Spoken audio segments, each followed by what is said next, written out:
সকাল 11টা নাগাদ তালুকদার বাড়ির ভেতর প্রবেশ করে আদনানের ঢাকার ফ্রেন্ডরা। আদনানের ছেলে হয়েছে শোনার পরই আসতে চেয়েছিল, তবে সময় সুযোগের অভাবে আসতে পারছিল না। আদনান অ্যাক্সিডেন্ট করেছে শুনেছে, তাই দুজনকে একসাথে দেখার জন্যই চলে এসেছে। ড্রয়িং রুমে আসতেই আদনানের সাথে দেখা হয়। ওদের জন্যই ড্রয়িং রুমে এসে বসেছে আদনান। মামুন রশিদ এগিয়ে এসে আদনানকে জড়িয়ে ধরে। ঢাকায় আদনানের বেস্ট ফ্রেন্ড মামুন রশিদ আর গ্রামে সোলাইমান। এই দুজনের প্রতি আদনানের আলাদা একটা দুর্বলতা আছে। দুজনকেই নিজের ভাইয়ের মতো ভালোবাসে।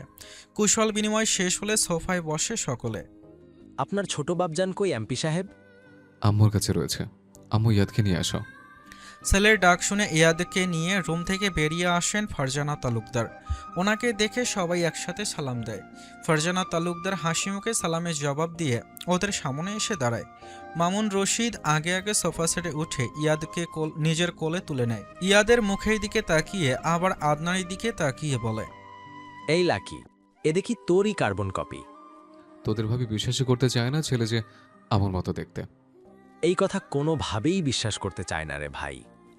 পাশ থেকে একজন বলে, এটা একদম ঠিক বলেছিস।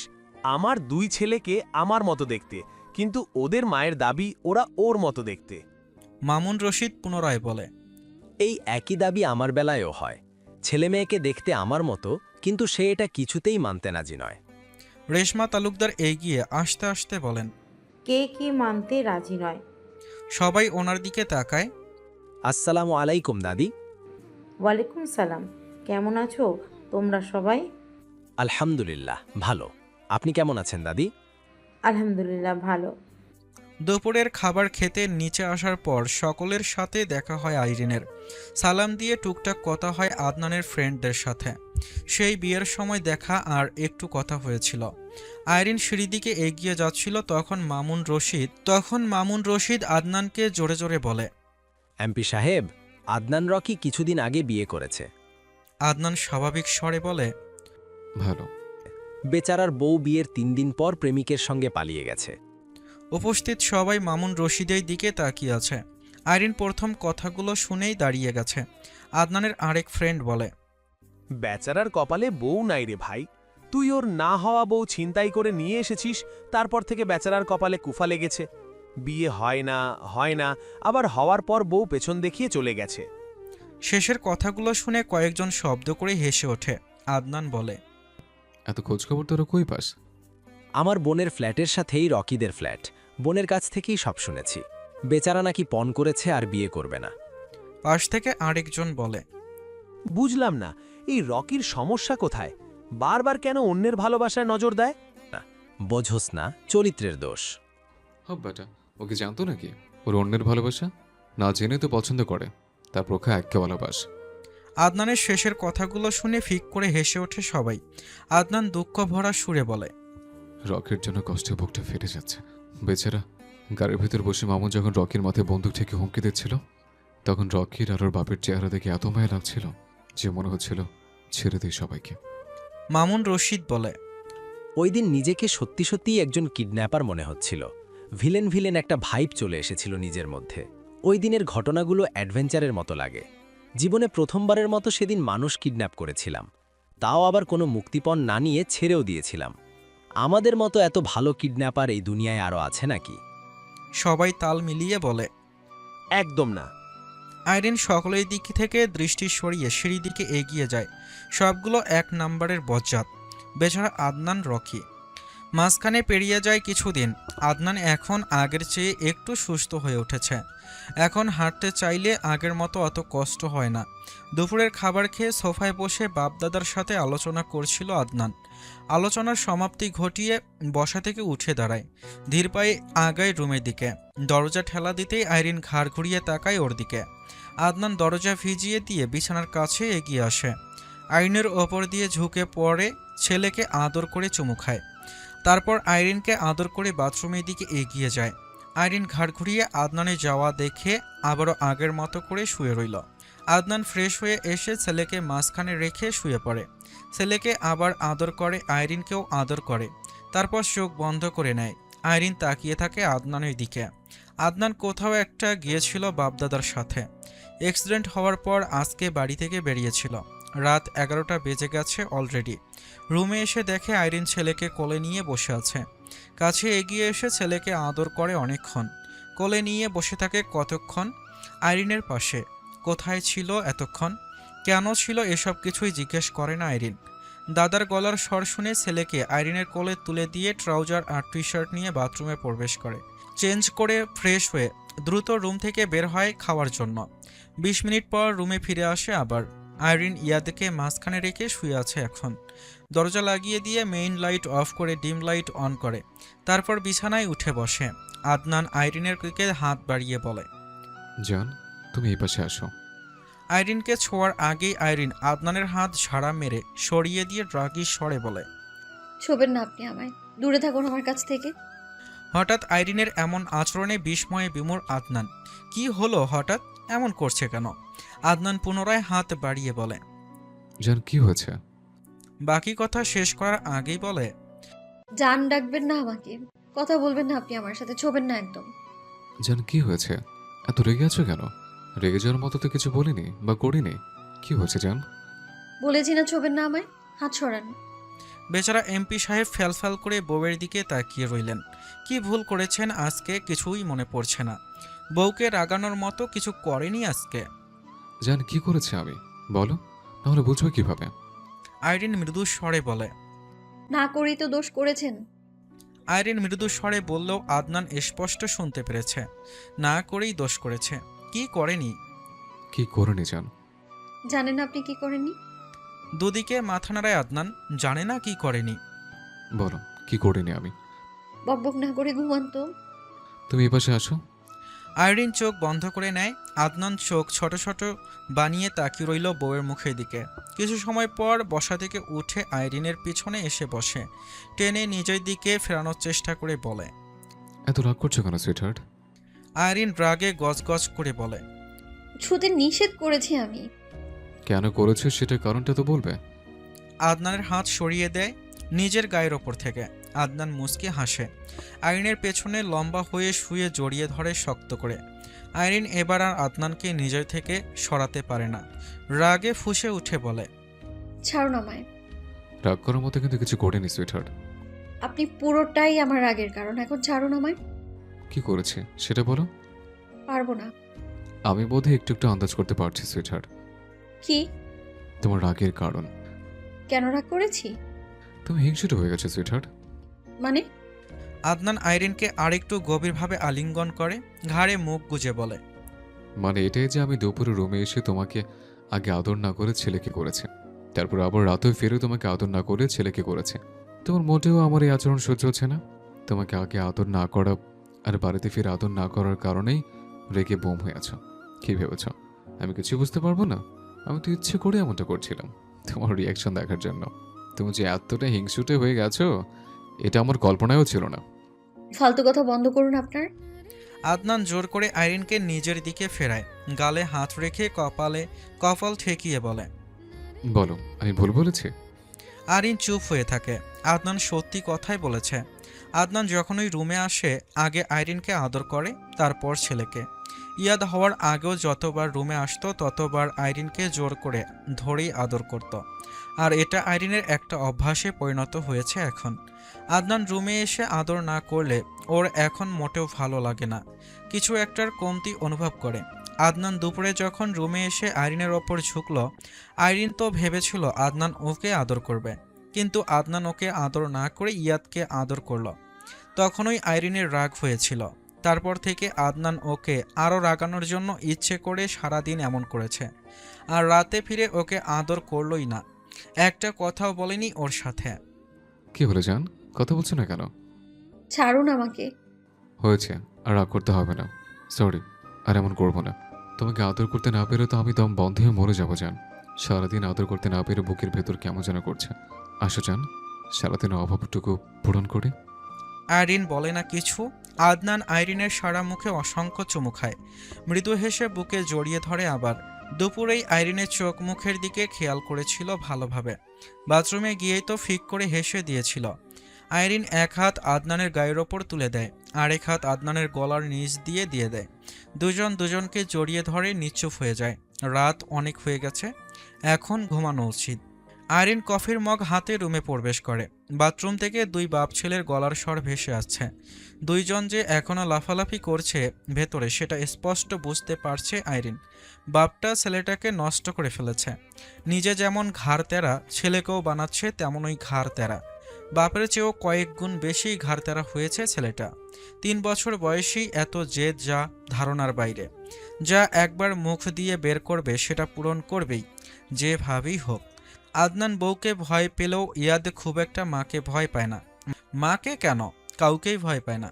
বাপের মতোই ডর ভয়হীন পুরুষ হয়েছে। আইরিন কফির মগ সেন্টার টেবিলের ওপর রেখে বাথরুমের দরজা খুলে দেয়। দুজনেই লাফালাফি বন্ধ করে আইরিনের দিকে তাকায়। দুজনের আগাগোড়া পুরোটাতেই শ্যাম্পু আর বডি ওয়াশের ফেনা। চোখ দুটো কোনো রকমেই দেখা যাচ্ছে। দুজনের কোমরেই সাদা ধপধপে টাওয়াল পেঁচানো। আইরিন রেগে কটমট চাহনি নিক্ষেপ করে বলে, আজকে কি এখান থেকে বের হওয়ার ইচ্ছে আছে নাকি বাকি জীবন এখানেই কাটাবেন? আদনান কিছু বলার আগেই ইয়াদ বলে, আর একটু। আর একটুও না। সর্দি কাশি জ্বর হলে তো দুজন মিলে সেই আমাকেই জ্বালিয়ে ভস্ম করে দাও। কথাগুলো বলতে বলতে ভেতরে প্রবেশ করে আইরিন। হ্যান্ড শাওয়ার হাতে নিয়ে ইয়াদের গা জোর করে ধুয়ে দেয়। শুকনো টাওয়াল দিয়ে ছেলেকে পেঁচিয়ে কোলে তুলে নেয়। বের হতে হতে বলে, 2 মিনিটের মধ্যে আপনিও বাইরে আসবেন। আদনান বলে না কিছু। আইরিন ছেলেকে বিছানার ওপর দাঁড় করিয়ে গা ভালোভাবে মুছিয়ে দিতে দিতে বলে, গোসল করতে করতে তো হাত পা সাদা হয়ে কুঁচকে গেছে। বৃষ্টিতে ভিজেও হয়নি। বাথরুমে এসেও ঘন্টা ধরে গোসল করছো। আরও করব? অসুস্থ হলে আমার কাছে আসতে পারবে না। কার কাছে যাব? তোমার আব্বুর কাছে। আব্বুই তো তোমার কাছে চলে আসে। হ্যাঁ, সেটাই তো। ঘুরে ফিরে দুজন তো সেই আবার আমার কাছেই আসো। তো ওদের দুজনের যন্ত্রণায় পাগল হয়ে যাব আমি। যাও। আইরিন ছেলের মুখের দিকে তাকিয়ে থাকে। ওকে বলছে পাগল হতে। ছেলের গায়ে বেবি লোশন মাখিয়ে দিয়ে ড্রেস পরিয়ে দেয়। ছোট্ট ছোট্ট চুলগুলো ব্রাশ করতে করতে বলে, দুষ্টুমি না করে এখন খাবে, তারপর ঘুমোবে। না, কেন? ঘুম নেই। প্রত্যেক দিনের মতো শুয়ে থাকলেই ঘুম চলে আসবে। আদনান বাথরুম থেকে বেরিয়ে আসে। পরনে শুধু ট্রাউজার। চুলগুলো থেকে বরাবরের মতো টুপটাপ পানি গড়িয়ে পড়ছে উজ্জ্বল শ্যামবর্ণের দেহের ওপর। গা ভালোভাবে মোছেনি আজকেও। মাথা এদিক ওদিক করে চুলগুলো ঝাঁকাতে ঝাঁকাতে আইরিনের সামনে এসে দাঁড়ায়। আইরিন টাওয়াল হাতে নিয়ে আদনানের চুলসহ পুরো শরীর মুছে দেয় ভালোভাবে। কফি ঠান্ডা হয়ে যাচ্ছে, খেয়ে নিন। আদনান 2 কদম এগিয়ে কফির মগ হাতে তুলে নেয়। আইরিন ছেলেকে কোলে নিয়ে দরজার দিকে এগিয়ে যায়। ইয়াদকে খাইয়ে ওকে নিয়ে রুমে ফিরে আসে আইরিন। বিছানায় বসিয়ে দিয়ে জানালা দরজা ভিজিয়ে দিয়ে আসে। ইয়াদকে নিয়ে শুয়ে পড়তেই ইয়াদ ঘুমাবে না বলে বায়না ধরে। আব্বু যাব। আব্বু কোথায়? তোমার আব্বু কাজ করতে গেছে, এখন ঘুমাও। না, আমি আব্বুর কাছে যাব। ইয়াদ চুপচাপ ঘুমাও। আব্বু? তোমার আব্বু বাসায় নেই। মিথ্যা কথা। সত্যিই নেই। আব্বু? ডাকতে ডাকতে জোর করে শোয়া থেকে উঠে বসে ইয়াদ। মাকে রেখেই বিছানা ছেড়ে নেমে যাওয়ার জন্য কিনারার দিকে এগিয়ে যায়। গলা ছেড়ে আব্বু আব্বু বলে ডাকছে এখনো। আইরিন শোয়া থেকে উঠে বসে ছেলেকে টেনে ধরে বলে, প্রত্যেকদিন এক নাটক করবে না তো, চুপচাপ ঘুমাও। নাটক না আব্বু, যাব। কাজ করতে গেছে, ঘুম থেকে উঠে দেখবে ফিরে এসেছে। এখন ঘুমাও, তুমি না ভালো ছেলে। ইয়াদ ঘুমাবে না বলে কান্নাকাটি শুরু করে দেয়। বাবাকে ছাড়া ঘুমাবে না। রুমে প্রবেশ করে আদনান। ওকে দেখেই ইয়াদের মুখে হাসি ফুটে ওঠে। আদনান এগিয়ে এসে ছেলেকে কোলে তুলে নেয়। আইরিন আদনানের দিকে তাকিয়ে বলে, আপনি না কোথায় যাবেন? পরে যাব, এখন না। আব্বু, গরু দেখব। আদনান কিছু বলার আগেই আইরিন বলে, গরু পরে দেখবে, এখন ঘুমাও তুমি। তোমার আব্বুও ঘুমাবে। না, গরু দেখব। আব্বু চলো গরু দেখি। আব্বু এখন ঘুমাই, পরে গরু দেখে। না, এক্ষুনি। আদনান ছেলেকে নিয়ে ঘুরে দাঁড়ায় ফার্মে যাওয়ার জন্য। আইরিন কটমট করে বলে, ও যা বলবে তাই শুনতে হবে। শুয়ে থাকুন দুজন, ঘুমান। তুমি ঘুমাও, আমরা একটু পর আসছি। দাঁড়ান বলছি, বাইরে বৃষ্টি পড়ছে এখনো। আব্বু দৌড় দাও, এমপির বউ খেপে গেছে। এমপির কাছে বন্দুক আছে। এমপির বউ গুলি করে আমাদের মাথার খুলি উড়িয়ে দেবে। কথাগুলো বলতে বলতে দ্রুত পায়ে রুম থেকে বেরিয়ে যায় আদনান। ইয়াদের খিলখিল হাসির শব্দ শোনা যায়। আইরিন রেগে তাকিয়ে রইল দরজার দিকে। দুজন রুমে ফিরে আয় শুধু একবার। আদনান ইয়াদকে নিয়ে ধীর পায়ে রুমে প্রবেশ করে। বিছানার দিকে তাকিয়ে দেখে আইরিন ঘুমিয়ে আছে। আদনান ছেলেকে ফ্রেশ করিয়ে এনে বিছানায় শুতে শুতে বলে, এখন চুপচাপ ঘুমাও। তোমার আম্মু জেগে গেলে কিন্তু আমাদের দুজনের কপালে শনি আছে। তুমি আম্মুকে এত ভয় পাও কেন? এখন বুঝতে পারবে না, কখন পারবো? বড় হলে। এখন ঘুমাও। ছেলেকে বুকে আগলে নিয়ে ঘুম পাড়ানোর চেষ্টা করে আদনান। ইয়াদ চুপচাপ শুয়ে থাকে বাবার বুকের ওপর। আইনের ঘুম হালকা হয়ে আসে। ঘুম ঘুম চোখের পাতা টেনে তুলে তাকায়। চোখের সামনে আদনানের ঘুমন্ত চেহারা দেখতে পায়। নিজের বুকের দিকে তাকিয়ে দেখে ইয়াদ ওর বুকের সাথে লেপ্টে ঘুমিয়ে আছে। দুজন কখন এসে ঘুমিয়েছে আইরিন বুঝতেই পারেনি। হাত বাড়ায় ফোনের দিকে। ফোন হাতে তুলে পাওয়ার বাটন চেপে টাইম দেখে নেয়। ফোন রেখে আস্তে করে ছেলেকে বুক থেকে সরিয়ে শোয়া থেকে উঠে বসে। কোলবালিশ ইয়াদের পাশে রেখে বিছানা থেকে নেমে দাঁড়ায়। ওড়না ঠিক করে ফ্রেশ হওয়ার জন্য বাথরুমে প্রবেশ করে। শুয়ে থাকতে থাকতে কখন ঘুমিয়ে পড়েছে বুঝতেই পারেনি। ফোনে রিংটনের শব্দে আদনানের ঘুম ভেঙে যায়। শুয়ে থেকেই ফোন হাতে তুলে নেয়। স্ক্রিনে তাকিয়ে দেখে 24000 নম্বর থেকে কল এসেছে। বিরক্ত হয়ে কল কেটে ফোন সাইলেন্ট করে রেখে দেয়। আইরিনের বালিশের দিকে তাকায়। বিছানায় দেখতে না পেয়ে ঘাড় ঘুরিয়ে বাথরুমের দিকে তাকায় আবার। আইরিন বাথরুম থেকে বেরিয়ে এসেছে। আদনান শোয়া থেকে উঠে বসে, চোখ বন্ধ রেখে ঘুম জড়ানো গলায় ডাকে, জান, আইরিন হাত মুখ মুছতে মুছতে বলে, বলুন। কাছে আসো। এখান থেকেই শুনতে পাবো। জান, আসো না। আইরিন এগিয়ে আসে আদনানের কাছে। বলুন। আদনান হাত বাড়িয়ে আইরিনকে আরো কাছে টেনে আনে। কোমর জড়িয়ে ধরে বুকে মুখ গুজে বলে, ঘুম শেষ হয়নি জান। তাহলে উঠেছেন কেন? ঘুমান আবার। তোমার বুকে ঘুমাবো। বাজে কথা বন্ধ করে ছাড়ুন আমায়। আদনান ছাড়ে না। হাতের বাঁধন আগের চেয়ে আরেকটু টাইট করে। দুই পা দিয়ে আইরিনকে দুই পা চেপিয়ে ধরে। বুকে আরো গভীরভাবে মুখ গুজে ধীর স্বরে বলে, আমার দুনিয়ার সব শান্তি এখানে সুইটহার্ট। এই বুকে মুখ গুছলে আমার সব টেনশন দূর হয়ে যায়। এত শান্তি, এত শান্তি, এত শান্তি লাগে যে এখান থেকে মুখ তুলতে ইচ্ছে করে না। মনে হয় সারা জীবন এভাবেই ধরে রাখি। আইরিন মুস্কি হাসে। আদনানের এলোমেলো চুলগুলোতে হাত বুলিয়ে দিতে দিতে বলে, সারা জীবন এভাবে থাকতে দিব, রাজনীতি ছেড়ে দিন। জান, আমি রাজনীতি ছাড়লেও রাজনীতি আমাকে ছাড়বে না। আর তোমার কি মনে হয় আমি রাজনীতি ছেড়ে দিলেও আগের মতো লাইফ লিড করতে পারবো? আইরিন চুপ করে থাকে। ও খুব ভালো করেই জানে আদনান রাজনীতি ছেড়ে দিলেও আগের মতো আর চলতে ফিরতে পারবে না। এই রাজনীতি বড় ভয়ঙ্কর। এর জন্য একবার জড়িয়ে গেলে বেরিয়ে আসা অনেক কঠিন। দেশের রাজনীতি নিয়ে কত কিছু হচ্ছে সবই জানা আছে আইরিনের। নিউজ তো দেখে, সব কিছুই জানে। আমি ছাড়ুন আর ঘুমান। আদনান মুখ তুলে আইরিনের মুখের দিকে তাকায়। ঘুম চলে গেছে। তাহলে উঠে ফ্রেশ হতে যান। জান, সুর ধরে ডাকে আদনান। আইরিন আদনানের সিল্কি চুলে হাত বুলাতে বুলাতে বলে, বলুন। বাবা হতে ইচ্ছে করছে। মানে? আবার বাবা হতে ইচ্ছে করছে। তোমাকে কি বলেছিলাম ভুলে গেছো? প্রতি বছর পর পর আমি বাবা হব। সেখানে 3 বছর পেরিয়ে গেছে। অনেক সময় নষ্ট হয়ে গেছে। এখন আরেকজনকে আনা উচিত। দুইজন মিলে জ্বালিয়েও শান্তি পাচ্ছেন না, এখন আবার আরেকজন লাগবে নিজেদের দলটা ভারী করার জন্য। সুইটহার্ট, তুমি কত বুদ্ধিমতী। দ্রুত সবকিছু বুঝতে পেরে যাও। আমি কিছু বুঝতে পারি না, ছাড়ুন আমায়। জান, এইভাবে বলতে নেই। আমাদের দ্বিতীয় সন্তান কিছুদিন ধরে স্বপ্নে এসে আমাকে বলে, আব্বু, তুমি এখন আমাকে দুনিয়া নেওয়ার ব্যবস্থা করছো না কেন? আমি এখন তোমাদের মাঝে আসতে চাই। আইরিন চুপচাপ আদনানের মুখের দিকে তাকিয়ে থাকে। আদনান সিরিয়াস ভঙ্গিতে তাকিয়ে আছে ওর মুখের দিকে।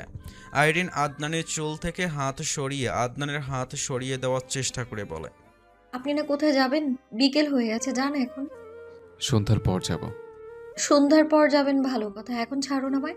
ধরে আর ছাড়ার নাম গন্ধ নেই, সুপার গ্লুর মতো লেগে যান। কি করবো জান, তোমার মধ্যে এমন কিছু আছে যে আমাকে এভাবে আটকে রাখে তোমার সাথে। আমি দূরে যেতে চাইলেও তো পারি না জান। হাত হালকা করুন, আমি নিজেই দূরে চলে যাচ্ছি। ছোট্ট জীবনে বারবার দূরে যেতে চাও কেন সুইটহার্ট? আব্বাকে চা দেওয়ার সময় হয়ে গেছে। সীমা বানিয়ে দেবে। আব্বা আমার হাতের চা পছন্দ করে। আমিও তো তোমাকে গভীরভাবে আদর করতে ভীষণ পছন্দ করি। আইরিন আদনানের মুখ চেপে ধরে। অসভ্য লোক, মুখ বন্ধ রাখুন। আদনান ছটফটিয়ে ওঠে আইরিনের হাত মুখের ওপর থেকে সরানোর জন্য। ওর আরও অনেক কিছু বলার আছে।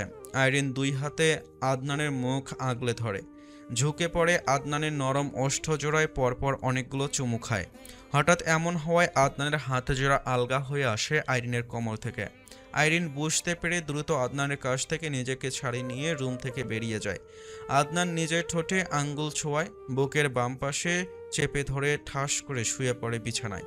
আজকে প্রথম আইরিন নিজে থেকে ওকে এতগুলো চুমু খেলো, তাও ঠোঁটে। আদনান তো খুশিতে ডানা ছড়াই আকাশে উড়তে শুরু করেছে।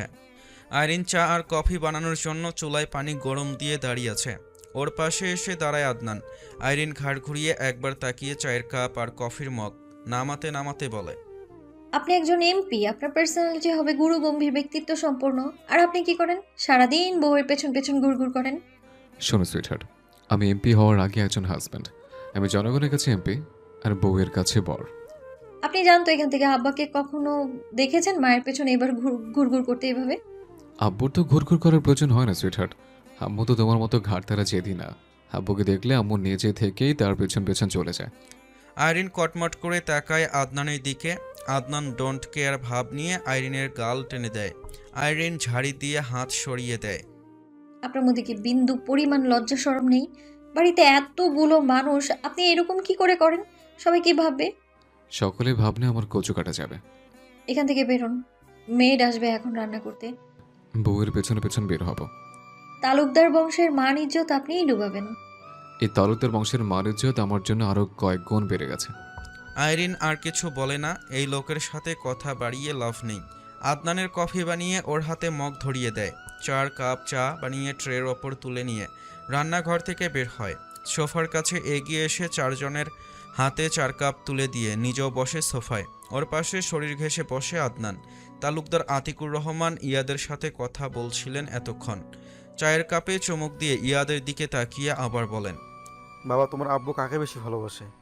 পুরো কথা শেষ করতে দেয় না ইয়াদ, বড় আব্বুকে থামিয়ে দিয়ে বলে, আব্বু আম্মুকে বেশি ভালোবাসে, আম্মুকে বেশি আদর করে।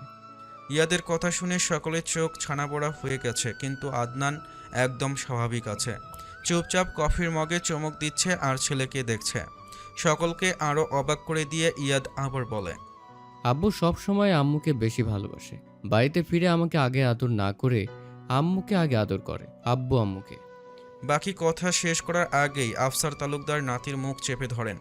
আইরিন সোফা ছেড়ে উঠে এক প্রকার দৌড়ে পালিয়ে যায় সকলের সামনে থেকে। ছেলে যা খুশি বলুক ও আর শুনবে না। অসভ্য বদলোক একটা। ছেলের সামনেই যখন তখন চেপে চুপে ধরবে। ছেলে যে বড় হচ্ছে সেদিকে তো নজর দিতে হবে নাকি? ইয়াদ দাদার হাত সরিয়ে দিয়ে বলে, আমার মুখ চেপে ধরেছো কেন? এসব কি বলছো তুমি দাদু ভাই? সত্যি কথা বলছি, আব্বুকে জিজ্ঞেস করো। বলে বাবার দিকে তাকায় ইয়াদ।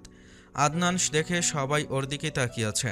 তালুকদার আতিকুর রহমান বলেন, লাকি, ছেলে বড় হচ্ছে এখন। আদনান ডোন্ট কেয়ার ভাব নিয়ে কফির মগে চুমুক দিয়ে বলে, ছেলে বড় হচ্ছে তো আমি কি করব? কি করবে মানে কি? আমিও তো সেটাই বলছি, কি করব? তালুকদার আতিকুর রহমান কিছু বলতে চেয়েও বলতে পারছে না, ছেলে আর ছেলের বউ সামনে থাকায়। এই ছেলের সাথে আইরিন শুধু শুধু রাগারাগি করে নাকি? মেয়েটা 2 বাপ ছেলের মাঝে পড়ে পাগল না হয়ে যায়। ইয়াদেরকে রাতের খাবার খাইয়ে রুমে নিয়ে আসে আইরিন। আদনান বেরিয়েছে সন্ধ্যার আগে, এখনও ফেরেনি। ছেলেকে ফ্রেশ করিয়ে এনে বিছানায় শুইয়ে দিয়ে নিজেও শুয়ে পড়ে পাশে। ইয়াদ মায়ের বুকে লেপ্টে থাকে। আইরিন ছেলেকে জড়িয়ে ধরে আদর করে বলে, আব্বা ঘুমাও এখন, অনেক রাত হয়ে গেছে। আব্বু কখন আসবে? একটু পর।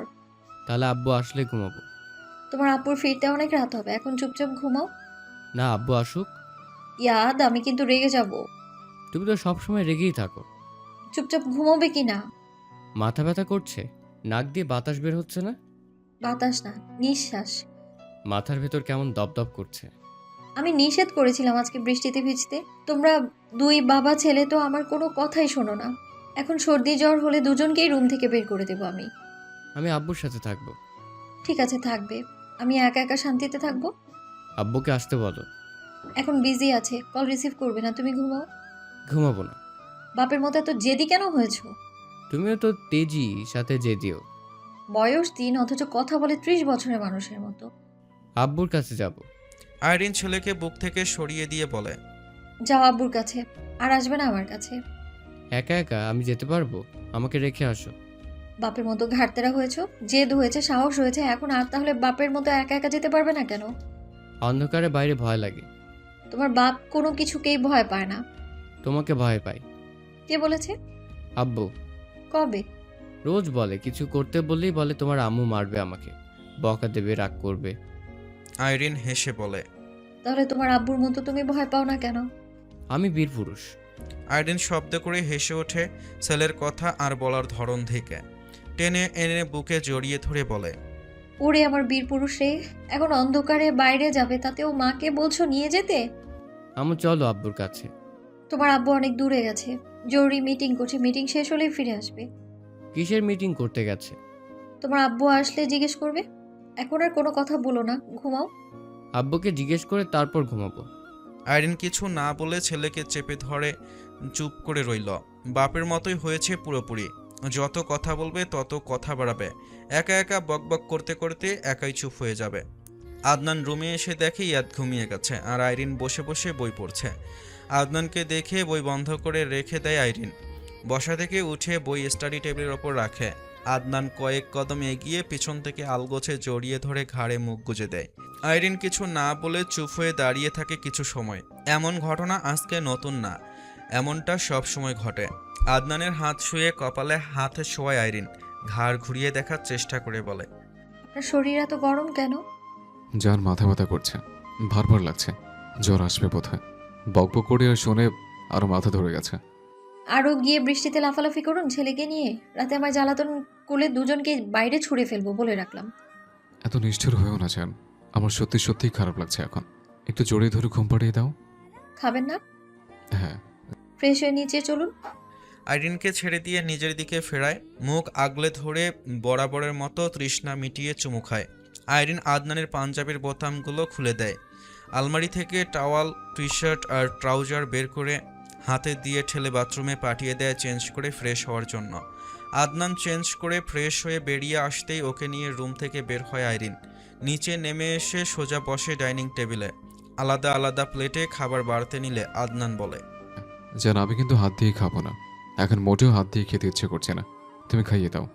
আইরিন একবার আদনানের মুখের দিকে তাকিয়ে একটা প্লেটে ভাত বেড়ে নেয়। করলা ভাজি দিয়ে মেখে আদনানের মুখের সামনে ধরে বিনা বাক্যে মুখে তুলে নেয় ভাত। আদনানকে খাওয়াতে খাওয়াতে আইরিন নিজেও খেতে শুরু করে।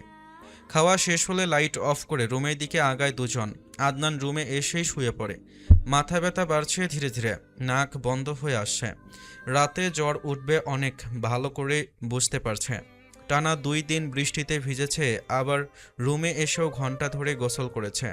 হাত বাড়িয়ে ইয়াদের গায়ে হাত দিয়ে দেখে ইয়াদের শরীরও গরম গরম হয়ে আছে। দুজনেরই জ্বর আসবে। আইরিন আজকে দুজনকেই রুম থেকে বের করে দেবে। আইরিন ফ্রেশ হয়ে এসে মেইন লাইট অফ করে ডিম লাইট অন করে শুয়ে পড়ে দুজনার মাঝখানে। আদনান এসির টেম্পারেচার বাড়িয়ে দেয়, শীত শীত লাগছে এখন। এগিয়ে এসে আইরিনের বাহুর ওপর মাথা রেখে জড়িয়ে ধরে আইরিনকে। আইরিন বুঝতে পারে আদনানের শরীর আরও গরম হয়ে গেছে। কাত হয়ে আদনানের চুলে হাত বুলিয়ে বলে, জ্বর তো আরও বেড়েছে, একটা প্যারাসিটামল খান, জ্বর আর মাথা ব্যথা দুটোই কমে যাবে। এখনই না, মাথা ব্যথার কারণ সন্ধ্যার পর একটা খেয়েছিলাম। আইরিন কোনো কথা না বলে চুলে হাত বুলিয়ে দিতে শুরু করে। আদনান জড়িয়ে ধরে রেখেই চোখ বন্ধ করে নেয়। ঘুমোতে পারলে একটু ভালো লাগবে। রাত বেশ গভীর। ইয়াদ ঘুম থেকে জেগে কাঁদতে শুরু করে। আইরিনের ঘুম ভেঙে যায়। আদনানের চুলে হাত বুলিয়ে দিতে দিতেই ঘুমিয়ে গিয়েছিল। আদনানের শরীর আগুনের মতো গরম হয়ে গেছে। ওর শরীরের তাপে আইরিনের শরীর ঘেমে গেছে। আদনানকে ছেড়ে দ্রুত ছেলের দিকে ফিরে। ইয়াদের শরীরও অনেক গরম। দুজনের ভালোই জ্বর এসেছে। ছেলেকে বুকে আগলে নিয়ে আদর করতে করতে বলে, এই যাবো, আমি এখানেই আছি। ইয়াদ কান্না বন্ধ করে না। কাঁদতে কাঁদতে আম্মু আম্মু ডাকতে থাকে। আইরিন ছেলেকে নিয়ে শোয়া থেকে উঠে বসে। আম্মু শীত। আইরিন ছেলেকে বুকের সাথে চেপে ধরে বিছানা থেকে নেমে দাঁড়ায়। মেইন লাইট অন করে ছেলের মুখের দিকে তাকায়। জ্বরে ফর্সা চেহারা লাল হয়ে গেছে। চোখ বন্ধ রেখেই কাঁদছে ছেলেটা। আদনান চোখ মেলে দুজনের দিকে তাকিয়ে বলে, কি হয়েছে ইয়াদের, কাঁদছে কেন? জ্বর এসেছে, আমার কোনো কথা তো আপনাদের দুজনের চামড়ার ভেতর প্রবেশ করে না। আদনান বলে না কিছু। জ্বরের কারণে ওরও কাঁদতে ইচ্ছে করছে এখন। মাথা ব্যথায় ছিঁড়ে যাচ্ছে। 2 নাক বন্ধ হয়ে গেছে। হাঁ করে শ্বাস নিতে নিতে গলা শুকিয়ে কাঠ হয়ে গেছে। কতবার যে ঘুম ভেঙেছে হিসেব নেই। ইয়াদকে আদনানের পাশে শুইয়ে রেখে বাথরুমে প্রবেশ করে আইরিন। একটু পরেই বালতিতে পানি নিয়ে রুমে ফিরে আসে। ওর একটা ওড়না ভিজিয়ে ইয়াদের গা মুছিয়ে দিতে শুরু করে। ঠান্ডা ছোঁয়া পেতেই চিৎকার করে কাঁদতে শুরু করে ইয়াদ। জোর করে পুরো শরীর মুছিয়ে দেয়। শরীর ঠান্ডা হয়ে যাওয়ার পর তেল দিয়ে ম্যাসেজ করে দেয় মাথার তালুতে। ভেজা ওড়নাটা ভাঁজ করে কপালের ওপর দেখে ব্ল্যাঙ্কেট দিয়ে গলা পর্যন্ত ঢেকে দেয়। ইয়াদ চুপ হয়ে যায়। বালতির পানি পরিবর্তন করে নিয়ে আসে। আদনানের গায়ের ওপর থেকে ব্ল্যাঙ্কেট সরিয়ে দিয়ে বলে, মাথাটা এদিকে দিন। আদনান ঘুরে শোয়। আয়রিন মাথায় পানি ঢেলে দেয় কতক্ষণ। টাওয়াল ভিজিয়ে শরীর মুছিয়ে দিতে শুরু করে। ঠান্ডা ছোঁয়া পেতেই শরীরের প্রত্যেকটা লোম খাড়া হয়ে গেছে। শরীর ঝাঁকি দিয়ে উঠছে বারবার। যতক্ষণ পর্যন্ত না শরীর ঠান্ডা হয় ততক্ষণ পর্যন্ত মুছিয়ে দিতে থাকে। শরীর ঠান্ডা হয়ে যেতেই তেল এনে আদনানের চুলেও চুপচুপে করে তেল দিয়ে ম্যাসেজ করে দেয়। ইয়াদ কয়েকবার মাকে ডাকে ওকে জড়িয়ে ধরার জন্য। মায়ের আদর খেতে ইচ্ছে করছে। মা জড়িয়ে ধরলে আরেকটু ভালো লাগবে। আয়রিন আসছি বলে ছেলের সাথে কথা বলতে বলতে আদনানের সেবা যত্ন করতে থাকে। জ্বর এসেছে দুজনের একসাথে। কাকে রেখে কাকে দেখবে। টাওয়ালের পানি নিংড়ে আদনানের কপালের ওপর দিয়ে দেয় চোখ ঢেকে। বালতি নিয়ে রেখে আসে বাথরুমে। লাইট অফ করে শুয়ে পড়ে দুজনের মাঝখানে। আদনান আয়রিনের গা ঘেঁষে বলে, জান, জড়িয়ে ধরো। আমি মানুষ একজন, কতজনকে একসাথে জড়িয়ে দেবো? ছেলে বলছে জড়িয়ে ধরো, ছেলের বাপ বলছে ধরো। একটু চুপ করে থাকুন তো, ইয়াদ ঘুমিয়ে যাক। ওকে মাঝখানে রেখে আমাকে জড়িয়ে ধরো। জ্বর হয়ে মাথার তার ছিঁড়ে গেছে নাকি? ওকে মাঝখানে রেখে আপনাকে কিভাবে ধরবো? ইয়াদ ঘুমিয়ে গেলে ওকে ভালোভাবে ঢেকে দিয়ে আয়রিন আদনানের দিকে ফেরে। আদনান নিচের দিকে নেমে আলগোছে আয়রিনের বুকে মুখ গুজে দেয়। একদম শান্ত বালকের মতো নিচুপ। আয়রিন চুলের ফাঁকে আঙ্গুল গলিয়ে হাত বুলিয়ে দিতে শুরু করে মাথায়। এখনো মাথা ব্যথা করছে? কমেছে অনেক। ঘুমান। আয়রিন আদনানের মাথার সাথে নিজের গলা ঠেকিয়ে রাখে। এক হাতে আগলে রেখে অন্য হাত দিয়ে চুলে হাত বুলিয়ে দিচ্ছে। সময়ের সঙ্গে সঙ্গে আদনান ঘুমিয়ে যায়। আয়রিনের আর ঘুম আসছে না। আদনানকে জড়িয়ে ধরে রাখলো দুই হাতে। বাকি রাত এখন জেগেই পার হয়ে যাবে। কেন যে এই বাপ ছেলে ওর কথা শোনে না? শুনলে কি এখন এই অসুস্থতায় ভুগতে হতো? সকালে ডাক্তার এসে দুজনকে দেখে জ্বর মেপে ঔষধ দিয়ে গেছে। দুজনকে খাবার খাইয়ে ঔষধ খাইয়ে দিয়েছে আয়রিন। জ্বর কমে যাওয়ায় রুম থেকে বেরিয়ে দুই বাপ বেটাকে নিয়ে এসে সোফায় বসে আছে। একদিনেই দুজনের চেহারা বদলে গেছে। সর্দি লাগায় শ্বাস নিতে পারছে না সেভাবে। ইয়াদের নাকে ড্রপ দিয়ে দিয়েছিল। নাক কিছুক্ষণ পরিষ্কার থাকলেও এখন আবারও বন্ধ হয়ে আসছে। হাঁ করে শ্বাস নিচ্ছে। আদনান কফি খাচ্ছে। আফসার তালুকদার দুজনের দিকে তাকিয়ে বলেন, আইরিন গতকাল বারবার নিষেধ করেছিল বৃষ্টিতে না ভিজতে। তেরামি করে বৃষ্টিতে ভিজে এখন দুজনেই অসুস্থ হয়ে পড়লে। আইরিন তো শুধু শুধু চিল্লাচিল্লি করে না তোমাদের দুজনের সাথে? ইয়াদ দুর্বল দৃষ্টিতে দাদার দিকে তাকিয়ে থাকে।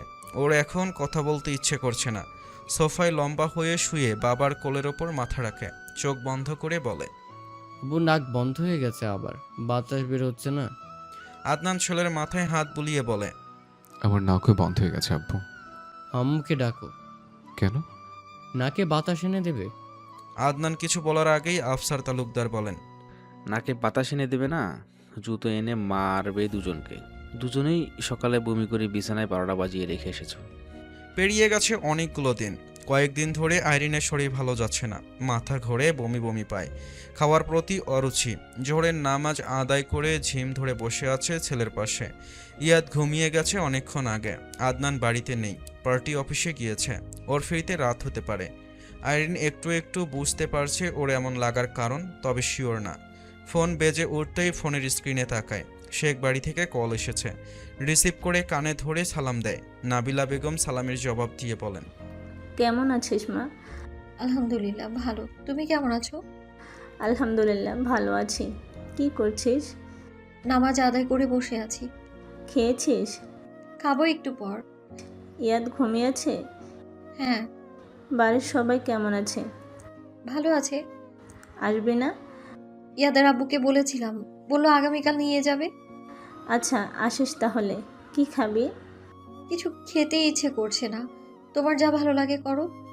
আচ্ছা গিয়ে খেয়ে নে, দুপুর তো গড়িয়ে যাচ্ছে। হ্যাঁ খাবো এখন। ভালো থেকো। আচ্ছা রাখছি, ভালো থাকিস। আইরিন ফোন রেখে বিছানা থেকে নেমে দাঁড়ায়। ইয়াদের ঘুম থেকে উঠতে দেরি আছে আরও। রুম থেকে বেরিয়ে আসতেই শাশুড়ি আর দাদি শাশুড়ির সাথে দেখা হয়। ওনারাও মাত্রই রুম থেকে বেরিয়ে এসেছেন।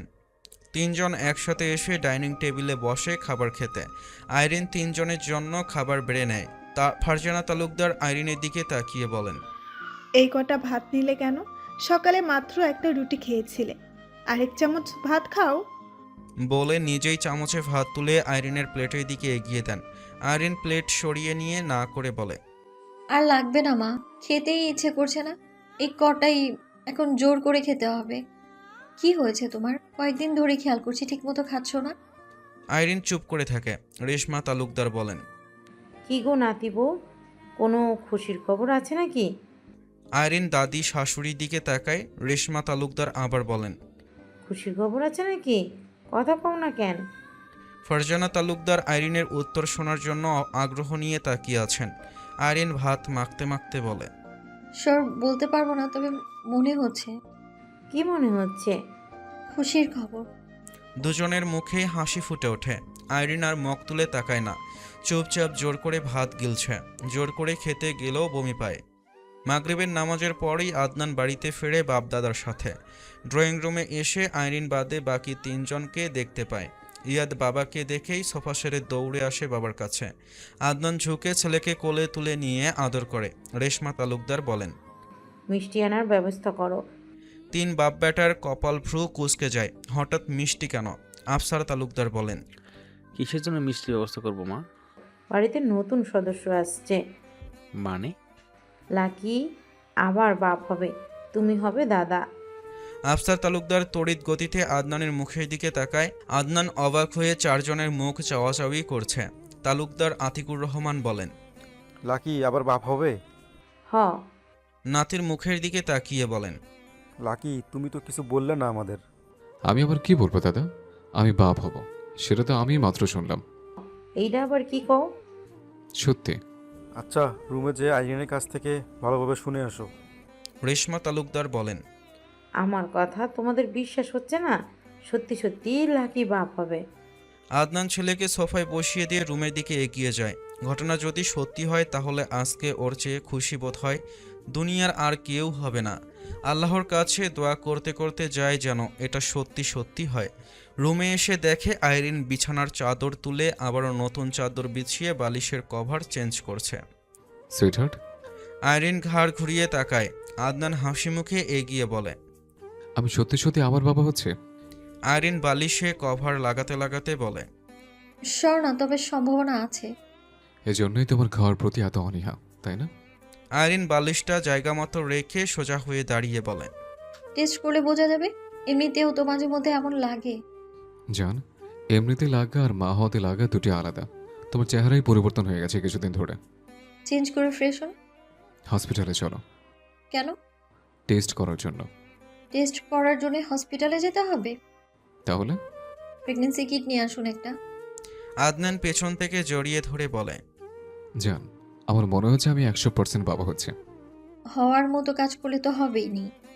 আদনান গা ঝাঁকিয়ে হেসে ওঠে। আইরিনের ঘাড়ে মুখ গুজে বলে, বাবা হওয়ার মতো কোনো কাজ করেছি সুইটহার্ট? জানেন না আপনি? না। জানতে হবে না, ছাড়ুন। বলো না জান। আপনি ভীষণ অসভ্য মানুষ। ছাড়ুন আমায়। বাবা হতে চাই, বাবা হতে চাই বলে এতদিন মাথা খেয়েছেন, এখন বলছেন জানেন না। পিলগুলো খাওনি? না, কোথায় ওগুলো? যেখানে রেখেছিলেন সেখানেই আছে। ওহ সুইটহার্ট, এখন থেকে তো তোমাকে ডাবল ডাবল আদর করতে হবে। আজকে আদনান, আইরিন আর ইয়াদের শেখ বাড়িতে যাওয়ার কথা থাকলেও শেখ বাড়ির সবাই তালুকদার বাড়িতে এসেছে। আফসার তালুকদার নিজে গিয়ে সকালে সবাইকে দাওয়াত দিয়ে এসেছিলেন। হঠাৎ দাওয়াত দেওয়ার কারণ শেখ বাড়ির কেউই বুঝতে পারেনি। আইরিনকে কল করে জিজ্ঞেস করেও কারণ জানতে পারেনি। সবাই তালুকদার বাড়িতে আসার পর জানতে পেরেছে তালুকদার আদনান লাকি দ্বিতীয়বারের মতন বাবা হতে চলেছে। তালুকদার বাড়ির সবাই তো ভীষণ খুশি। দুপুরের খাওয়া দাওয়া শেষ হয়েছে সকলেরই। ইয়াদ বড় নানার কোলে চড়ে বসে আছে। ওর ভীষণ খুশি লাগছে সবাই ওদের বাড়ি আসায়। আইরিন ব্যাগ গুছিয়ে নিচ্ছে শেখ বাড়িতে যাওয়ার জন্য। আদনানও যাবে ওদের দুজনের সাথে। আদনান রুমে ফিরে আসে। আইরিনের কাছে এগিয়ে আসতে আসতে বলে, সুইটহার্ট, এত কাপড় জামা নিচ্ছ কেন? আগামীকাল সকালে তো চলে আসবো। আইরিন ব্যাগের চেইন লাগাতে লাগাতে বলে, আগামী এক সপ্তাহের মধ্যে আসছি না। আহ, না, হ্যাঁ। তোমাদের ছেড়ে এতদিন আমি কিভাবে থাকবো জান? রাতে ওই বাড়িতে গিয়ে থাকবেন। শ্বশুরবাড়িতে এতদিন থাকা যাবে? আমি যে দিনের পর দিন শ্বশুর বাড়িতে থাকছি। উচ্চস্বরে হেসে ওঠে আদনান। পেছন থেকে জড়িয়ে ধরে বলে, এটা শ্বশুর বাড়ি না, এটা তোমার বাড়ি। বিয়ের পর শ্বশুর বাড়ি মেয়েদের বাড়ি। কাজ করছি তো, ছাড়ুন। আমার যে ইম্পর্টেন্ট কোনো কাজ তোমার নেই সুইটহার্ট। কে বলেছে নেই? আপনার যে ইম্পর্টেন্ট অনেক কাজ আছে আমার। দুঃখ পেলাম সুইটহার্ট। ভালো, হাত সরান। আচ্ছা সুইটহার্ট, এবার ছেলে হবে নাকি মেয়ে হবে? মেয়ে হবে। না, ছেলেই হবে। মেয়েই হবে। ইয়াদের বেলায় বলেছিলে মেয়ে হবে, কিন্তু ছেলেই তো হয়েছিল। বলেছিলাম মেয়ে হবে, কিন্তু চেয়েছিলাম তো ছেলেই। মানে? আপনার মনের ইচ্ছে পূরণ করার জন্য আল্লাহর কাছে তো ছেলেই চেয়েছিলাম, তবে এবার একটা মেয়ে চাই, মিষ্টি ছোট্ট একটা পরি। আদনান আইরিনকে ছেড়ে দিয়ে নিজের দিকে ফেরায়। আইরিনের মুখ দুহাতে আগলে ধরে খুশি হয়ে বলে, তুমি আমার ইচ্ছে পূরণ করার জন্য আল্লাহর কাছে ছেলে চেয়েছ? আপনার কোনো চাওয়ার ইচ্ছে অপূর্ণ রেখেছি আমি? আদনান পলকহীন তাকিয়ে থাকে কিছু সময়। চুমু খাওয়ার জন্য মুখ এগিয়ে নিতেই ওদের ছেলে দৌড়ে রুমে প্রবেশ করে ডেকে ওঠে। আব্বু। আদনান আইরিনকে ছেড়ে দ্রুত দূরে সরে যায়। আইরিন নিজেও উল্টো ঘুরে দাঁড়ায়। ইয়াদ কপাল ভ্রু কুঁচকে বলে, এসব কি? তুমি আম্মুকে কি করছিলে ভাবে ধরে? আদনান বিষম খায়, নিজেকে সামলে তুললে বলে, তো তোমার আম্মুর চোখে ছোট একটা পোকে ঢুকে গেছিল, সেটাই বের করে দিলাম। ও, আমি ভেবেছি মারছো। তোমার আম্মুকে মারার আগে তো আমি নিজেও মরে যাবো আব্বু। নানু বাড়িতে কখন যাবে? ব্যাগ গোছানো হয়ে গেছে, তুমি নিচে যাও, আমরা রেডি হয়ে এখনই আসছি। আচ্ছা। খুশি হয়ে রুম থেকে বেরিয়ে যায় ইয়াদ। আদনান ফোঁস করে শ্বাস ছাড়ে। ছেলের যন্ত্রণায় ঠিকমতো বউকে আদর সোহাগও করতে পারে না বেচারা। আইরিন আলমারির দিকে আগায় বোরকা হিজাব বের করার জন্য। আদনান হাত টেনে ধরে আটকে দেয়। হাত ছাড়ুন। তোমার পাওনা দেওয়া হয়নি এখনো, না দেওয়া পর্যন্ত আমার একটুও শান্তি লাগবে না। লাগবে না আমার। আপনার মতো অসভ্য নির্লজ্জ পুরুষ আমি আর একটাও দেখিনি। শিক্ষা হয়নি এখনো। এখন আর আসবে না, জাস্ট একটা দেব। একটাও না। আদনান শোনে না, জোর করে ধরে একটার বদলে 10টা চুমু খায়। এক হাতে আইরিনের কোমর জড়িয়ে ধরে বলে, 10টা বিনিময়ে আমি একটা তো ডিজার্ভ করি সুইটহার্ট। আইরিন আদনানের মুখ 2 হাতে ধরে কপালে দুটো চুমু খেয়ে ছেড়ে দেয়। আলমারি থেকে আদনানের জন্য ড্রেস বের করে দিয়ে বলে, চেঞ্জ করে নিন। আদনান ড্রেস হাতে নিয়ে আইরিনের গালে আরও একটা চুমু খেয়ে বাথরুমে প্রবেশ করে চেঞ্জ করার জন্য রেডি হয়ে দুজনেই নিচে নেমে আসে। বাড়ির সকলের কাছ থেকে বিদায় নিয়ে শেখ বাড়ির দিকে আগায়। আদনান শেখ বাড়ির গেটের দিকে তাকিয়ে থেকে বিড়বিড় করে বলে, আমি একজন এমপি, আর আমি কিনা শ্বশুরবাড়িতে যাই পায়ে হেঁটে? সবই কপাল। সাদাব বিয়ে করেছে কয়েক মাস আগে, শেফারও বিয়ে হয়ে গেছে। শেখ বাড়ির ছোট ছেলে শোয়েব শেখ বাকি আছে শুধু বিয়ে করতে। রাতের খাবার খেয়ে সকলের সাথে গল্প সল্প করতে করতে 11টা বেজে গেছে। ইয়াদ ঘুমিয়ে পড়েছে আদনানের কোলে। আইরিন বসা থেকে উঠে বলে, আমি ঘুমোবো এখন, ঘুম পাচ্ছে প্রচুর। আগামীকাল সকালে দেখা হচ্ছে আবার। ইয়াদকে নিয়ে রুমে আসুন। আইরিন আগে আগে এগিয়ে যায় সিঁড়ি দিকে। আদনান ছেলেকে নিয়ে পেছন পেছন আগায়। বিছানা ঠিক করে দিতেই ইয়াদকে শুয়ে দেয় আদনান। আইরিন ফ্রেশ হয়ে এসে শুয়ে পড়ে। আদনান নিজেও ফ্রেশ হয়ে এসে শুয়ে পড়ে আইরিনের পাশে। জান, এদিকে ফেরো। আইরিন আদনানের দিকে ফিরে শোয়। একটু জড়িয়ে ধরো না। আইরিন চোখ তুলে ওর চোখের দিকে তাকাতেই আদনান বলে, জান একটু। আদনানের বলার ধরন দেখে মুচকি হাসে আইরিন। আদনান আইরিনের হাত নিজের গায়ের ওপর তুলে দেয়, নিজেও জড়িয়ে ধরে আইরিনের বুকে মুখ গুজে দেয়। আপনি কোনোদিন চেঞ্জ হবেন না, তাই না? ইচ্ছে নেই জান। কেন? আমি এমনই থাকতে চাই সবসময়। ঘুমান। ঘুমোতে ইচ্ছে করছে না। কি করতে ইচ্ছে করছে? তোমাকে আদর করতে। মুখ বন্ধ করে ঘুমান। দেখছো আম্মু, তোমার আম্মু শুধু আমাকে ঘুমোতে বলে। এত ঘুমালে তোমাকে আর তোমার আম্মুকে আদর করবো কখন? মাথা খারাপ হয়ে গেছে? ঘুমান, মাথা ঠিক হয়ে যাবে। জান চুপ। আদনান বুক থেকে মুখ তুলে আইরিনের মুখের দিকে তাকায়। আইরিন মুখ নিচে নামিয়ে আদনানের ওষ্ঠ জোড়ায় আলতো চুমু খেয়ে মাথা নিজের বুকে চেপে ধরে বলে, ঘুমান। যা বলতে চান সকালে বলবেন। সারাদিন জ্বালায় ছেলে আর সারা রাত জ্বালায় ছেলের বাপ। একটু সময় শান্তি নেই আমার। আদনান আইরিনের বুকে নাক ঘষে বলে, বুকের ভেতর ঢুকিয়ে রেখে দাও, তাহলে জ্বালাতন করতে আর বাইরে আসবো না। বুকের ভেতরেই রেখেছি, এখন মুখটা বন্ধ করুন আর ঘুমান। আদনান চুপ হয়ে যায়, আর একটা টু শব্দও করে না। আইরিন চুলে হাত বুলিয়ে দিতে দিতে নিজেও চোখ বন্ধ করে নেয়। আইরিন মুখে স্বীকার না করলেও ও নিজের চেয়ে স্বামী সন্তানকে বেশি ভালোবাসে, যাকে বলে পাগলের মতো ভালোবাসে। নিজেকে নিয়ে ভাবে না, ভাবে শুধু স্বামী সন্তানকে নিয়ে। ওদের কিভাবে ভালো রাখা যায়, খুশি রাখা যায়। আদনানের সাথে রাগারাগি বকাবকি করলেও আদনানের প্রত্যেকটা চাওয়া পূরণ করে। আগেও করেছে, এখনও করে। ভালোবাসে তো। তবে মাঝে মধ্যে ভীষণ রেগেও যায় স্বামী সন্তানের ওপর। দুজনের একজনও মাঝে মধ্যে ওর একটা কথাও শোনে না। যা করতে নিষেধ করবে সেটাই করবে দুজন। তারপর বিপদে পড়ে আবার ওর কাছেই আসবে। দিন পেরিয়ে যায় প্রকৃতির নিয়মে। আইরিন এখন 7 মাসের গর্ভবতী। আজকে সকালেই শেখ বাড়িতে এসেছে বড় ভাইয়ের সাথে। সাদমান গিয়ে নিয়ে এসেছে বোন আর ভাগ্নেকে। আদনান রাতে আসবে বলেছে। এখন বিকেল 4:30। ইয়াদ খেলতে খেলতে সাদমানের বড় ছেলে সাপিকে ধরে মেরেছে রাগের মাথায়। সাপি শান্ত স্বভাবের ছেলে, মারামারি ঝগড়া বিবাদের মধ্যে ও নেই। বেচারা মার খেয়েছে, শুধু একটাও দিতে পারেনি। ওর কান্না শুনে আয়রিন, সাফিয়া আর নাবিলা বেগম এগিয়ে এসে দুজনের কাছে। ইয়াদ আর সাফি বয়সে ছোট বড় হলেও হাইট ওয়েট প্রায় সমান। ইয়াদ বয়সের তুলনায় দ্রুত বেড়ে উঠেছে। মেজাজ পেয়েছে বাপের ছোটবেলার মতন। অল্পতেই মাথা গরম হয়ে যায় আর হাত উঠে যায়।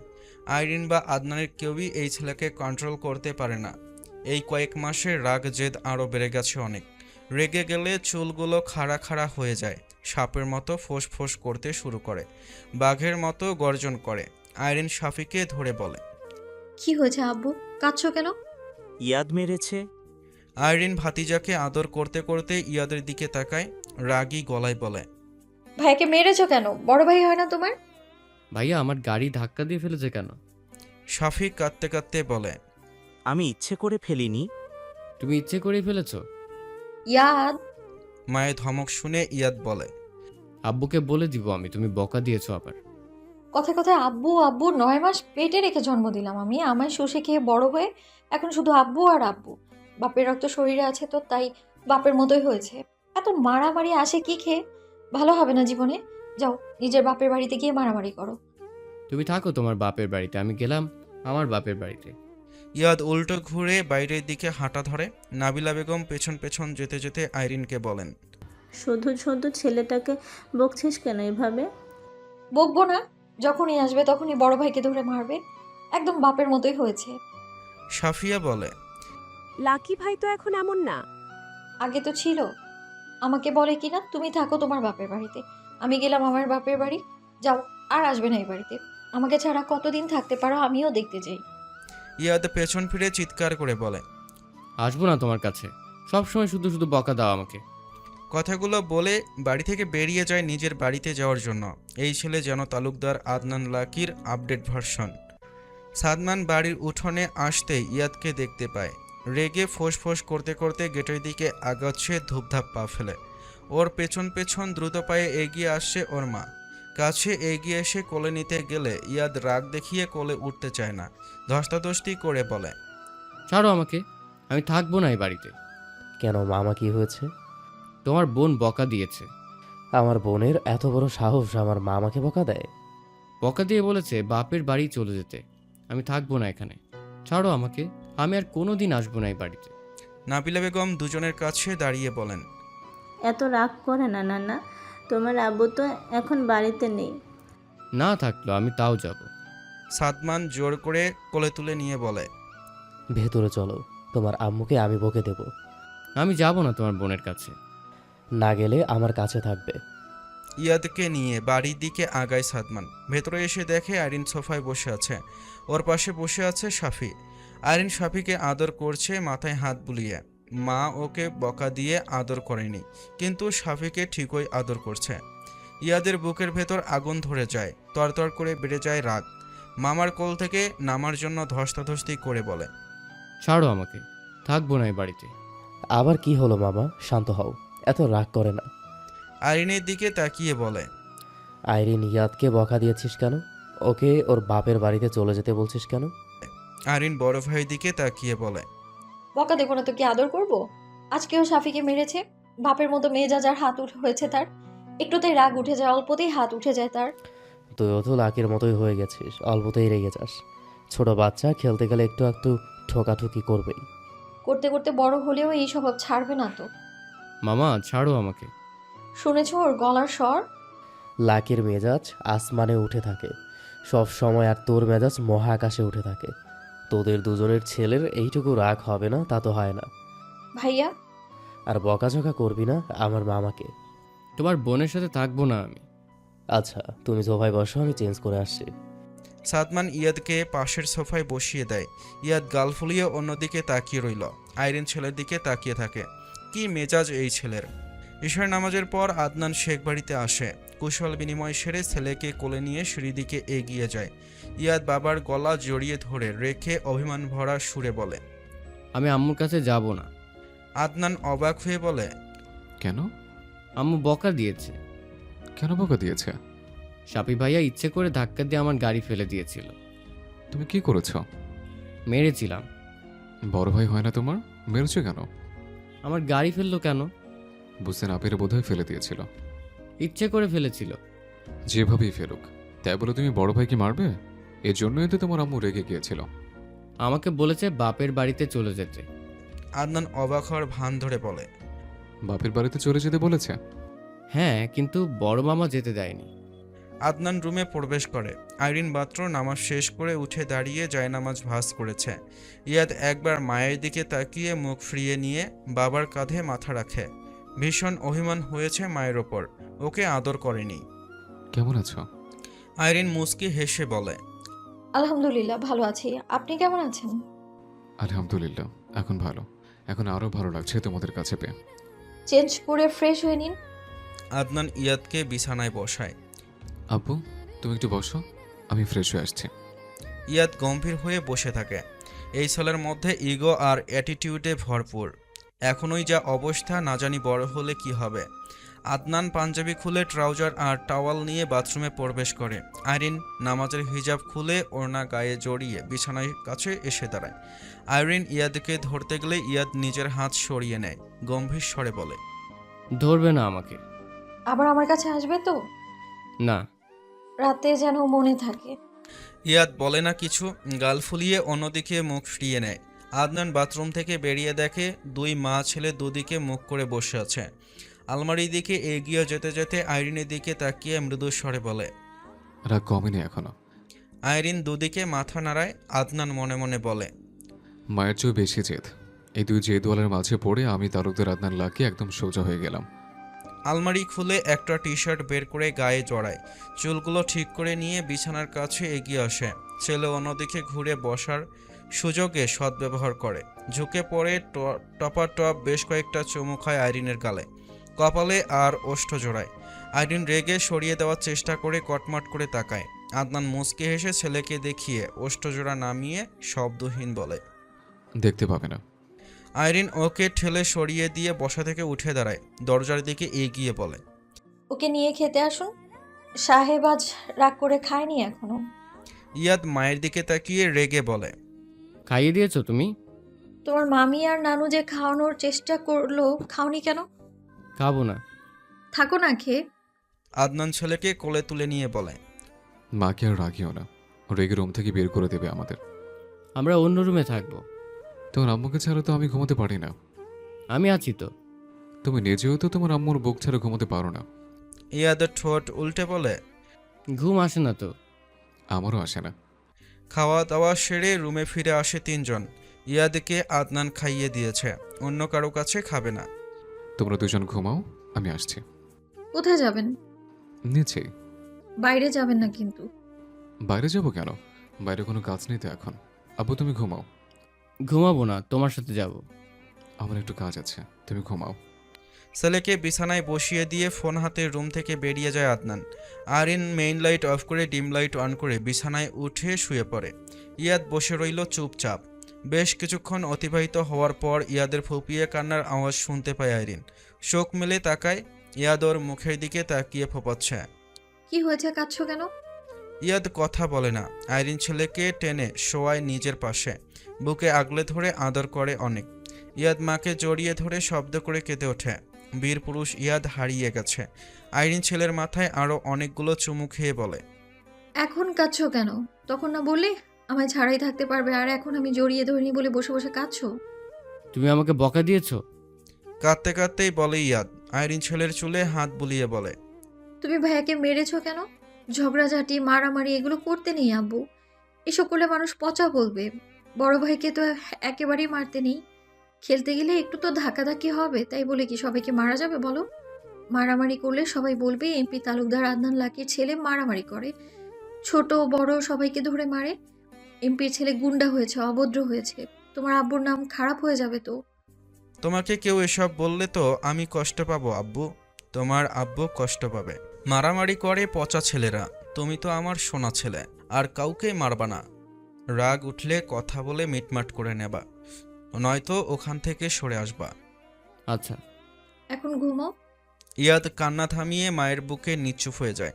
যত যাই হয়ে যাক, ওকে ওর মায়ের বুকেই ঘুমাতে হবে। আইরিন মুচকি হাসে। ছেলে ভাঙবে তবে মচকাবে না। মায়ের কাছে আসতে না পেরে কাঁদছে, অথচ নিজে থেকে আসবে না। ইয়াদ মায়ের উঁচু পেটে হাত রেখে খুশি হয়ে বলে, আম্মু বনু নড়ছে, কেমন করছে দেখো। আইরিন ছেলের মাথায় চুমু খেয়ে বলে, তুমি যখন পেটের ভেতর ছিলে তখন তুমিও এমন করে নড়াচড়া করতে। আমিও এমন করতাম, হ্যাঁ তো। জোরে জোরে লাথি দিতাম। হ্যাঁ। তুমি ব্যথা পাওনি? আইরিন ছেলেকে আরেকটু শক্ত করে বুকে চেপে ধরে বলে, একদম ব্যথা পাইনি। এখন আর কথা না বলে ঘুমাও, অনেক কথা বলে ফেলেছো। বনু হলে তুমি আমাকে বুকে নেবে না আম্মু? কি হয়েছে আব্বু, এমন কথা বলছো কেন? আম্মু তোমাকে বেশি ভালোবাসে, তোমাকে সবসময় বুকে জড়িয়ে ধরে ঘুম পাড়াবো আমি। ইয়াদ খুশি হয়ে যায়, আর কোনো কথা না বলে চোখ বন্ধ করে নেয়। আদনান রুমে ফিরে আসে, দরজা লাগিয়ে ফ্রেশ হয়ে এসে শুয়ে পড়ে আইরিনের পাশে। আইরিনকে জড়িয়ে ধরতেই আইরিনের ঘুম হালকা হয়ে আসে, তবে নড়াচড়া করে না, একইভাবে শুয়ে থাকে। আদনান জড়িয়ে ধরে নিজেও চোখ বন্ধ করে নেয়। আদনানের ফোন বেজে ওঠে। ফোনের স্ক্রিনে তাকিয়ে দেখে আইরিন কল করেছে। আইরিনের কল দেখে ঠোঁটে হাসি ফুটে ওঠে। কল রিসিভ করে হাসি ফুঁকে বলে, কি সুইটহার্ট, মিস করছো? না। তাহলে ফিরবেন কখন? মাঝরাত হতে পারে বা ভোর রাতও হতে পারে। দ্রুত ফিরে যায় না? কি হয়েছে জান? গলার স্বর এমন শোনাচ্ছে কেন? আপনি দ্রুত ফিরে আসুন। জান, টেনশন হচ্ছে কিন্তু। বলো, কি হয়েছে তোমার? শরীর খারাপ লাগছে? ব্যাক পেন হচ্ছে? কি হয়েছে জান? লেভার পেন শুরু হয়েছে, আপনি দ্রুত ফিরে আসুন। আদনান যেন আকাশ থেকে পড়ল, বিস্ময় নিয়ে বলে, ডেলিভারি ডেটের এখনো তো কয়েকদিন বাকি, এখনই কেন লিভার পেন শুরু হয়েছে? আপনার রক্তই তো, আপনার মতোই তো অধৈর্য তারা। ইয়াদও তো ডেটের আগেই হয়েছিল। জান, এখন কি হবে? রাতের আগে তো আমি আসতে পারবো না। আমি কিছু শুনতে চাই না, আপনাকে আসতেই হবে। জান, মিটিং আছে। আপনি আসবেন না? আসবো তো জান, মিটিংটা শেষ করেই চলে আসবো। বাড়িতে বলেছ? কাউকেই বলিনি, আপনাকেই প্রথম বললাম। ভয় পেও না জান, কিছু হবে না তোমাদের। তুমি টেনশন ফ্রি থাকো। যত দ্রুত পারি আমি হসপিটালে পৌঁছে যাব। আমি আম্মুকে বলে দিচ্ছি, ওনারা তোমাকে হসপিটালে নিয়ে যাবে। আচ্ছা।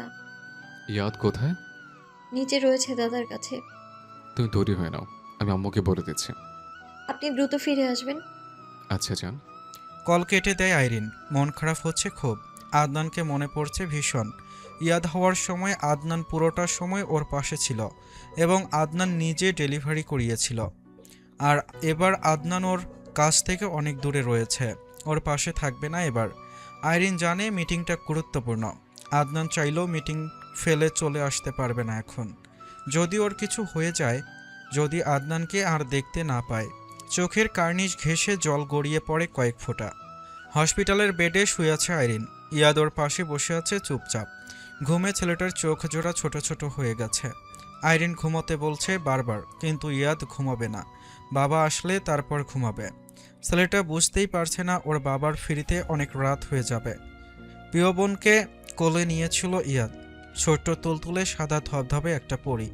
ছোট ছোট চোখ জোড়া মেলে ওর দিকে তাকিয়েছিল। ইয়াদ বেশ কয়েকটা চুমু খেয়েছে বোনকে। বোন হওয়ায় ওর অনেক আনন্দ হচ্ছে। তাড়াহুড়ো করে হসপিটালে প্রবেশ করে আদনান। ওর পেছন পেছন গার্ডরা এগিয়ে আসছে। রাতের 1:30 বেজে গেছে। দ্বিতীয় তলায় উঠে আসতেই পরিবারের সাথে দেখা হয় আদনানের। ফারজানা তালুকদার নাতনিকে কোলে নিয়ে দাঁড়িয়ে আছেন। আফসার তালুকদার, আমজাদ শেখ আর নাবিলা বেগম চেয়ারে বসে আছেন। বাকিরা বাড়িতে ফিরে গেছে। আদনান মায়ের সামনে এসে দাঁড়ায়। মেয়ের মুখের দিকে তাকিয়ে সশব্দে উচ্চারণ করে, মাশাআল্লাহ। হাত বাড়িয়ে মেয়েকে কোলে তুলে নেয়। মেয়েটা একটু নড়ে চড়ে আবারও শান্ত হয়ে যায়। আলতোভাবে মেয়েকে বুকে চেপে ধরে কেবিনের দরজা ঠেলে ভেতরে প্রবেশ করে। আইরিন চোখ বন্ধ করে শুয়ে আছে। ওর ডান পাশে ইয়াদ ঘুমিয়ে আছে। ওকে বাড়িতে নিয়ে যাওয়ার অনেক চেষ্টা করা হয়েছে, কিন্তু ইয়াদ মাকে ছেড়ে কোনোভাবেই বাড়িতে যাবে না। অন্য বেডে ঘুম পাড়ানোর চেষ্টা করলেও লাভ হয়নি। মাকে ছাড়া ঘুমাবেই না। জান, আইরিন ফট করে চোখ মেলে তাকায়। ক্লান্ত দুর্বল চোখ জোড়া পলকহীন তাকিয়ে থাকে আদনানের দিকে। আদনান আইরিনের পাশে এসে দাঁড়ায়। মেয়েকে বুকে চেপে ধরে রেখেই ঝুঁকে আইরিনের কপালে চুমু খায়। গালে হাত রেখে বলে, জান কেমন আছে এখন? আলহামদুলিল্লাহ ভালো। অনেক কষ্ট হচ্ছে? আইরিন দুদিকে মাথা নাড়ায়। আদনান টুল টেনে বসে আইরিনের চুলে হাত বুলিয়ে বলে, অনেক মিস করেছো আমাকে? আইরিন কিছু না বলে তাকিয়ে থাকে। আদনান মেয়ের মুখের দিকে তাকিয়ে বলে, আম্মা, আপনার একটা দিন ধৈর্য ধরতে পারেননি? আব্বু তো আসছিল রাতেই, আপনি তো সকালে আসলেও পারতেন। ধৈর্যহীন বাপের ধৈর্যহীন সন্তান। আইরিনের কথা শুনে মুচকি হাসে আদনান। আইরিন হাত বাড়িয়ে আদনানের গালে হাত রেখে বলে, আপনি রাতে খাননি? ব্যস্ততায় খাওয়া হয়নি। খেয়ে আসুন। আদনান আইরিনের হাতটা ধরে চুমু খায়। পুনরায় গালে হাত রেখে বলে, এত রাতে খাবার কোথায় পাবো জান? ওখানে কলা পাউরুটি বিস্কিট আছে, ওগুলো খান। তুমি খেয়েছো? হ্যাঁ, ইয়াদ? মা খাইয়ে দিয়েছে ওকে। বাবুকে আমার কাছে দিন, আপনি খেয়ে নিন। তুমি শুয়ে থাকো, আমার কাছে দিয়ে আসি। আচ্ছা। আদনান মেয়েকে মায়ের কাছে দিয়ে কেবিনে ফিরে আসে। আবার আইরিনের পাশে দাঁড়িয়ে ওকে জড়িয়ে ধরে বুকে। আইরিন নিজেও জড়িয়ে ধরে আদনানকে।